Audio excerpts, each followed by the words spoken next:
ఈశ్వరుడి లడ్డూ ప్రసాదం తయారీలో ఉపయోగించిన నెయ్యిలో జంతువుల కొవ్వు కలిసిందన్న ఆరోపణలపై ఆంధ్రప్రదేశ్ ప్రభుత్వం నియమించిన సిట్ దర్యాప్తునే కొనసాగించాలా లేక కేంద్రం విచారణ జరిపించాలా అన్న అంశంపై సస్పెన్స్ ఈ రోజు వీడనుంది. ఈ విషయంపై కేంద్ర ప్రభుత్వం వైఖరిని శుక్రవారం చెబుతామని, అప్పటి వరకు సమయం కావాలని సోలిసిటర్ జనరల్ తుషార్ మెహతా సుప్రీంకోర్టును కోరారు. Justice BR Gavai, justice KV విశ్వనాథన్తో కూడిన ధర్మాసనం ఇందుకు అంగీకరించింది. శుక్రవారం దీనిని తొలి కేసుగా విచారిస్తామని తెలిపింది.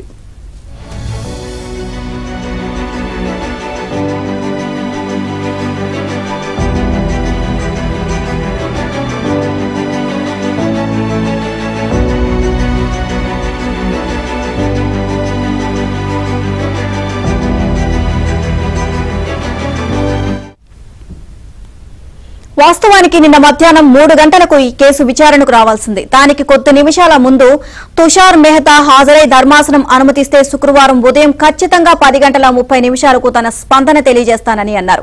ఇక ఏపీ ప్రభుత్వం వేసిన సెట్ ను మరికొందరు అధికారులతో విస్తరించాలా లేక సిబిఐ తరహాలో కేంద్ర ప్రభుత్వంతో దర్యాప్తు జరిపించాలా అన్న అంశంపై మెహతా తన అభిప్రాయం వెల్లడించనున్నారు.